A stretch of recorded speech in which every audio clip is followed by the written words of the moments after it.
سے بہت ہی زیادہ مصروفیات چل رہی تھی، اس لیے میں آپ سامعین کے سامنے حاضر نہیں ہو سکا تھا۔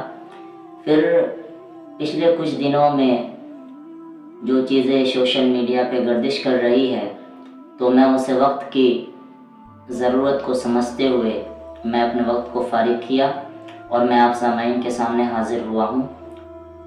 چند خاص موضوعات پہ گفتگو میں کرنا چاہوں گا اور میری آپ تمام سامعین سے ادباً گزارش ہے کہ مکمل ویڈیو کو دیکھیں اور اگر پسند آئے تو آپ اسے آگے شیئر کریں۔ سب سے پہلی بات تو جزیرۃ العرب سے ہے۔ یہ شاید آپ لوگوں کو بھی پتہ چل ہی گیا ہوگا کیونکہ تمام سامعین سوشل میڈیا یوز کرتے ہیں کہ سعودی عرب کے اندر جو کچھ دن پہلے ریاض فیسٹیول ہوا تھا، اس کے اندر عجیب و غریب حرکات و مناظر سامنے میں دیکھنے کو ملا، جس سے تمام امت مسلمہ کے اندر بہت ہی زیادہ کشیدگی ہے۔ بہت سارے لوگوں نے تبصرہ بھی کیا اور بہت سے ایسے بھی لوگ تھے جنہوں نے ان فحش فیشنوں کی اور فحش فیسٹیولز کی تائید بھی کی، حالانکہ یہ بہت ہی غلط بات ہے۔ غلط کو غلط کہنا یہ ایمان کا دوسرا درجہ ہے اور غلط کو غلط سمجھنا یہ ایمان کا سب سے آخری درجہ ہے۔ کسی بھی چھوٹے سے گناہ کو بھی ہم جو ہے کہ یہ سمجھ کے نہیں چھوڑ سکتے کہ یہ تو معمولی سا گناہ ہے، اس سے کیا ہوگا۔ یہ بہت ہی بڑی وعید ہے اللہ تعالیٰ کی ایسی باتوں پر۔ کچھ عرصے پہلے سعودی عرب کے اندر جو ہوا وہ بہت ہی غلط ہوا۔ دیکھیں پورے دنیا کے اندر کیا ہو رہا ہے ہمیں اس سے مطلب نہیں ہے، لیکن جزیرۃ العرب کے اندر اگر کچھ ہوتا ہے تو اسے اسلامی مرکز مانا جاتا ہے۔ اگر وہاں پہ ایسی چیزیں ہوں گی تو ظاہر سی بات ہے کہ اور لوگوں کو کہنے کا موقع اور بھی زیادہ بڑھ چڑھ کے ملے گا، اور بہت ہی واہیات قسم کی چیزیں ہوئی ہے۔ آپ نے دیکھا ہوگا کہ کس طرح سے ایک گلوکار اور اداکارہ آ کر کے اپنے فحش کپڑوں کے ساتھ اپنے جسم کی نمائش کر رہی تھی اور وہ اپنا پرفارمنگ دکھا رہی تھی لوگوں کو، ایک ایسے جگہ پہ جہاں پہ شرک و کفر کا خاتمہ ہوا، جہاں سے اسلام کا پرچم بلند ہوا، جہاں پہ پردے کی مکمل پابندی کی صورت اختیار کی جا چکی تھی، جہاں پہ اسلامی قانون نافذ تھا، ایسے جگہ پہ اگر ایسی چیزیں ہوتی ہے تو دل اڑتا ہے۔ بہت سارے لوگ یہ کہہ کے اپنا پلہ جھاڑ رہے ہیں کہ لوگوں نے پروپیگنڈا پھیلایا کہ وہاں پہ جو چیز جو مطلب وہاں پہ نشو نمائش ہوئی تھی، جو فیشن شو ہوا تھا اور جس کے پیچھے میں خانہ کعبہ جیسی کوئی چیز تھی، وہ خانہ کعبہ نہیں تھی بلکہ وہ لائٹ کی روشنی کی وجہ سے اس طرح کا وہ اسٹرکچر بن رہا تھا۔ وہ خانہ کعبہ ہو یا نہ ہو اس سے ہمیں کوئی مطلب نہیں ہے، لیکن وہاں پہ وہ فیسٹیول ہوا کیا ضرورت آن پڑی تھی سعودی حکمران کو، محمد بن سلمان کو، کہ وہ اس طرح کی فحش اور لہو و لعب والی چیزیں کر رہا ہے، جبکہ ابھی سعودی عرب کے ہی ایک خطے میں فلسطین کے اندر مسلمانوں کی نسل کشی کی جا رہی ہے۔ کیا ضرورت آن پڑی تھی؟ یہ مسلمانوں کے زخم میں نمک چھڑکنا نہیں ہے تو پھر اور کیا ہے؟ اور وہاں کے حکمران ہی کے کسی نے ایک واہیات قسم کی سٹیٹمنٹ دی ہے کہ ہم پچھلے کئی مہینوں سے جنگ سے جونج رہے ہیں تو لوگوں کے چہروں پہ مسکراہٹ لانے کے لیے ہم نے ایسا کیا۔ یہ کیسی واہیات بات ہے؟ کیا تمہارے سامنے لاشیں پڑی رہیں گی اور تم وہاں پہ رقص کرو گے؟ تمہارے خاندان کے لوگ مریں گے تب بھی تم ایسا کرو گے؟ ہرگز ایسا نہیں کر سکتے۔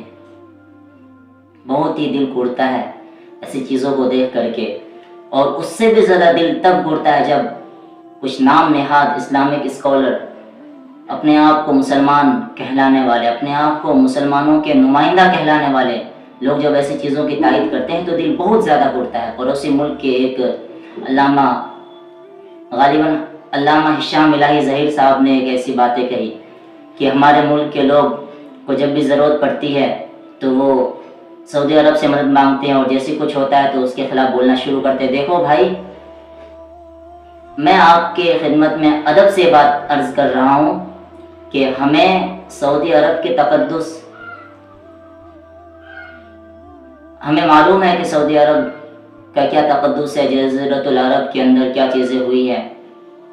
جو لوگ کہتے ہیں وہ عرب کے حکمرانوں کے خلاف کہتے ہیں، مکہ مدینہ اور خانہ کعبہ کے خلاف نہیں کہہ رہے ہیں۔ اب بات کو سمجھے، جزیرۃ العرب الگ ہے اور عرب حکمران الگ ہے۔ جہاں پہ جب باتیں کہی جاتی ہے تو عرب حکمرانوں کو کہی جاتی ہے۔ جس طرح سے آپ جب کہتے ہیں کہ انڈیا میں ایسا ویسا، تو آپ خصوصی طور پہ انڈیا کو نہیں کہتے بلکہ انڈیا کے پرائم منسٹر کو اور یہاں کی موجودہ حکومت کو کہہ رہے ہوتے ہیں۔ اسی طرح سے جب ہم سعودی عرب کے بارے میں کچھ کہتے ہیں تو ہم سعودی عرب کو نہیں کہہ رہے ہوتے، اصل میں ہم وہاں کے حکمرانوں کو کہہ رہے ہوتے ہیں۔ یہ بات وہاں کے حکمرانوں کے لیے ہوتی ہے۔ اور محمد بن سلمان کے بارے میں تو پورے دنیا میں یہ ساری باتیں جگ ظاہر ہے کہ وہ امریکہ کا سب سے بڑا چاٹوکار ہے، کسے نہیں پتا ہے، سب کوئی جانتے ہیں۔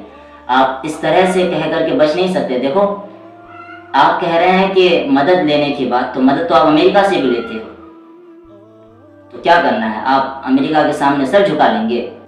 خیر، اللہ معاف کرے، یہ جو بھی ہوا میں اسے پوری طرح سے اس چیز کا کنڈم کرتا ہوں کہ یہ ساری چیزیں نہیں ہونی چاہیے تھی، خصوصی طور پہ ایسے جگہ پہ اور ایسے لمحے پہ کہ جب ایک طرف مسلم دنیا سسک رہی ہے، پانی کو پینے کے لیے ترس رہی ہے، وہاں پہ ان لوگوں کے پاس رہنے کو گھر نہیں ہے، کھانے کو غذا نہیں ہے۔ ایسے دردناک ماحول میں آپ کو اس طرح کی چیزیں نہیں کرنی چاہیے تھی، اور اگر غلطی سے آپ نے کر لی تو آپ کو معافی مانگنی تھی، بجائے اس کے کہ آپ معافی مانگتے اور آپ اس طرح کی عجیب و غریب اسٹیٹمنٹ دے رہے ہیں، جس سے دوسرے لوگوں کو بولنے کا موقع ملتا ہے کہ دوسرے ممالک جو غیر عرب ممالک ہے وہ تو فلسطین کو سپورٹ کر رہے ہیں، اور تمہارے خود مسلمان ممالک، مسلم ممالک، اسلامک ملک اس طرح کی چیزیں کر رہے ہیں۔ ہمیں جواب دینا مشکل ہو جاتا ہے۔ اللہ تعالیٰ ان حکمرانوں کو ہدایت سے نوازے اور عقل سلیم عطا فرمائے۔ اب دوسری بات، دوسرا پیغام جو ہے کہ ہمارے اپنے پیارے ملک ہندوستان سے ہے۔ 2-3 دن سے بہت ہی زیادہ یہ چیزیں سوشل میڈیا پہ گردش کر رہی ہے۔ یہ جو سنبھل کے اندر جو مسجد کا سروے ہوا، اس کے بعد وہاں پہ 5 لوگوں کی جانیں گئی، یہ بہت ہی دردناک ہے۔ سب سے پہلی بات تو یہ ہے کہ یہ جو ہوا بہت ہی غلط ہوا۔ میں ایک مسلم ہونے کے ناطے نہیں بلکہ ایک ہندوستانی ہونے کے ناطے یہ بات کہہ رہا ہوں کہ سنبھل کے اندر جو چیزیں ہوئی وہ بہت غلط ہوئی۔ جب ساری چیزیں پہلے سے طے ہو چکی ہے کہ 1947 سے پہلے کی جتنی بھی ساری دھارمک استھلیں ہیں، چاہے وہ مسجد ہو، مندر ہو، گرودوارا ہو، چرچ ہو، جو بھی ہو، سب کے سب جو جس حال میں ہے اسے اسی حال میں رہنے دیا جائے، تو آپ پھر کیوں ہر دن نئے مسجدوں کے اوپر اپنا کلیم کر رہے ہیں؟ کیوں آپ پرانی چیزوں کو کھود کے لے کے آ رہے ہیں؟ جب ایک طرف آپ کہہ رہے ہیں کہ دیش سمویدھان سے چلے گا، تو پھر آپ آئین اکبری کا حوالہ کیوں دے رہے ہیں؟ دیش سمویدھان سے چلے گا یا آئین اکبری سے چلے گا؟ اگر آئین اکبری سے چلانا تو پھر لا دیجیے، شریعہ قانون بھی نافذ کر دیجیے۔ غیر مسلموں پہ جو ٹیکس ہے، جزیہ تھا، وہ بھی آئین اکبری سے نافذ کر دیجیے۔ آپ اپنے مطلب کی چیزوں کو صرف تھوپنے کا سوچ رہے ہیں۔ دیکھو، یہ ملک جو ہے کہ مختلف مذاہبوں کا گہوارہ ہے۔ اگر ہم اس طرح سے کریں گے تو کل پھر کوئی بودھ بھکشو ہے، وہ بدھسٹ لوگ آ کر کے پھر وہ اپنا کلیم کریں گے، پھر کوئی جین آ کر کے کلیم کریں گے، پھر ایسے تو پھر کوئی بھی چیز نہیں بچے گی۔ تھوڑی سی سنجیدگی کے ساتھ سوچیں کہ مسجد کو توڑ کے آپ کو مل کیا جائے گا؟ کیا آپ لوگوں کے پاس پیسہ نہیں ہے؟ کیا آپ لوگ کہیں اور مندر نہیں بنا سکتے؟ کروڑوں خربوں روپے ہیں آپ کے پاس، بنائیے، جہاں جگہ خالی ہے بنائیے۔ ایک مندر کس نے کہا ہے؟ آپ ہزاروں لاکھوں مندریں بنائیے، کوئی آپ کو نہیں روک رہا ہے، لیکن جہاں پہ مسجد ہے وہیں پہ شیولنگ کو کھوجنا، وہیں سے پھر وہاں نکالنا اور وہیں پہ سروے کرانا، یہ کیا ہے؟ جبکہ آپ کے خود موہن بھاگوت جی نے بھی یہ کہا تھا کہ ہر مسجد کے اندر شیولنگ کو نہ کھوجا کرے۔ آپ اپنے RSS کے جو چیف ہے، جو پرمکھ ہے، آپ ان کی بھی بات کو نہیں مان رہے، تو آپ آخر بات کس کی مان رہے ہیں؟ ان ساری چیزوں سے توبہ کریں، ملک کے اندر امن و امان کے فضا کو قائم رکھیں۔ اور میں اپنے مسلم برادری کے لوگوں کو بھی کہوں گا کہ آپ لوگ تھوڑا سا سیم رکھیں۔ اگر کچھ ہو رہا ہے تو جو ہے کہ اس کے لیے اپنے علماء سے، اپنے رہنماؤں سے جڑے رہیں، بھیڑ اکٹھی نہ ہونے دیں کہیں پہ بھی۔ ہم ہر طرح سے نشانے پہ ہیں۔ وہ مشہور شاعر ہے کہ ہم آہ بھی کرتے ہیں تو ہو جاتے ہیں بدنام، وہ قتل بھی کر دے تو چرچا نہیں ہوتا۔ ہم آہ بھی کریں گے تو ہم بدنام ہو جائیں گے، اس لیے ہمیں سنبھل کے قدم کو پھونک پھونک کے چلنا پڑے گا۔ آج ان ہنساؤں کے بعد بھی کچھ ایسے مسلمان غدار ہمارے بیچ موجود ہیں جو مسلمانوں کو ہی غلط ٹھہرا رہے ہیں، بلکہ میں اس سے زیادہ کہوں تو وہ ہمارے مسلم رہنماؤں کو غلط ٹھہرا رہے ہیں۔ میں ابھی ایک کلپ سن رہا تھا، میرے تو ہوش اڑ گئے کہ مسلمان ہو کر کے اپنے آپ کو اسلام کا دعویٰ کرنے والا اور اسلامک اسکالر بتانے والا ایسی بدتمیزی والے الفاظوں کا استعمال کر رہا ہے۔ میں اپنی زبان سے ان کی باتوں کو نہیں کہوں گا، بلکہ میں خود ان کی ویڈیو کو آپ کے سامنے پلے کر دوں گا اور آپ خود ان کی باتوں کو سنیں اور پھر آپ جو ہے کہ اپنا تبصرہ کمنٹ باکس میں پیش کریں کہ کیا یہ کوئی مسلمان کی اور کوئی سچے ہندوستان کی زبان ہو سکتی ہے، جبکہ جو دوسرے سچے غیر مسلم ہیں، سچے ہندو ہیں، جو معتدل قسم کے ہندو ہیں، وہ یہ بات کہہ رہے ہیں کہ جو بھی ہو رہا ہے غلط ہو رہا ہے۔ ایسے بہت سارے لوگ ہیں، لیکن افسوس ہوتا ہے ایسے نام نہاد مسلمانوں کے اوپر کہ وہ مسلمان ہو کر کے جن کو عزت نبی کے صدقے میں ملے، جن کو مرتبہ اللہ تعالیٰ نے دیا، اور وہ بجائے اس کے کہ وہ حق بات کو تسلیم کرے، وہ غیروں کے غلط اور جھوٹے اور منفی پروپیگنڈا کو بڑھاوا دے رہے ہیں۔ ہمیں اپنے لوگوں میں چھپے ہوئے ان غداروں کو بھی پہچاننا پڑے گا۔ وہ جو ویڈیو میں کہہ رہا ہے وہ آپ سماعت فرمائیں۔ سروے عدالت کا آدیش ہے، یہ نہیں، یہ اکھلیش بتائیں گے کہ نہیں بتائیں گے؟ عدالت کا آدیش ہے تو سروے ہونا، ایس ڈی ایم کا، فورس کا جانا، ایڈوکیٹ کمشنر کا جانا ضروری ہے کہ نہیں؟ یا عدالتوں کو بھی آپ یہ الزام لگاؤ گے کہ بی جے پی ہی چلا رہی ہے، یا پھر یہ کھل کر الزام لگاؤ؟ دیکھیے، ہمیں دو منہی بات نہیں کرنی چاہیے۔ اپنا پلہ جھاڑ کر کے خود 100 سال میں قوم کے لیے کچھ نہیں کیا، اپنے عیش و آرام کیے، امریکہ لندن کے سفر کیے، اور اس قوم کو یہ بتایا گیا تیرا حق جو ہے وہ ہندو کھا گئے ہیں۔ آج یہ قوم نفرت کے ساتھ، شدت کے ساتھ ٹو نیشن تھیوری کی طرف جا گئی ہے دوبارہ سے۔ اس کا ذمہ دار اویسی ہے، اس کا ذمہ دار توقیر رضا ہے جو اب بھی نہیں مان رہا ہے، اس کا ذمہ دار ارشد مدنی ہے جو اب بھی لاکھوں لوگوں کو اکٹھا کر کے بتا رہے ہیں کہ تمہارا سب کچھ اس ملک میں چھین لیا جائے۔ میں ایک مسلم لیڈرشپ کو یہ چیلنج کر رہا ہوں کہ اگر تم اسی راستے پر چلتے رہے تو یہ قوم ایک دن تمہارا علاج کرے گی، چونکہ یہ دکھ رہا ہے اس قوم کو کہ تم اس کو کس راستے پر لے جا رہے ہو۔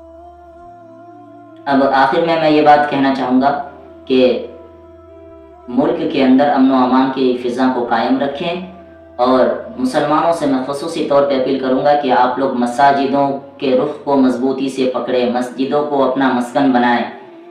یہ ہماری بدعمالیوں کا نتیجہ ہے کہ ہمارے اوپر اس طرح کے ظلم و تشدد کیے جا رہے ہیں۔ اگر آج بھی ہم نہیں سدھریں گے تو پھر ہمارے گاؤں دیہات کی بھی مساجدیں باقی نہیں رہیں گی۔ ہم جس طرح سے جمعے کی نماز میں سارے کے سارے لوگ مسجد پہنچتے ہیں، اسی طرح سے فجر کی نماز میں بھی ہم لوگ مسجدوں کو اسی طرح سے آباد کریں، تبھی ہماری کسی طرح کی سرفرازی اور سرخروئی ہوگی، ورنہ ہمارے بچنے کا کوئی چارہ کار نہیں ہے۔ صرف راستے پہ چلانے سے اور پتھر بازی کرنے سے نہیں ہوگا، مسجدوں کو آباد کریں، اپنے ایمان کو مضبوط کریں، صراط مستقیم پہ چلیں، 100% دین کو اپنے زندگیوں میں داخل کریں، ورنہ ہر مسجد میں اس طرح کی چیزیں ہوں گی۔ ہم اگر اپنے مساجدوں کی بقا چاہتے ہیں، مدارسوں کی بقا چاہتے ہیں، مکاتبوں کے خانقاہوں کی بقا چاہتے ہیں، تو ہمیں یہ چیز لازمی پکڑنی پڑے گی کہ ہمیں اپنے دین کو مضبوطی سے پکڑنا پڑے گا۔ اللہ رب العزت ہمیں سب سے پہلے ان باتوں پہ مجھے عمل کرنے کی توفیق دے اور ہم تمام لوگوں کو عمل کرنے کی توفیق دے۔ ویڈیو اگر اچھا لگا ہو تو آپ اسے اور لوگوں کو شیئر کریں تاکہ دوسروں تک بھی یہ باتیں حق کی آواز پہنچے اور امت کے اندر ایک بیداری قائم ہو۔ السلام علیکم ورحمۃ اللہ وبرکاتہ۔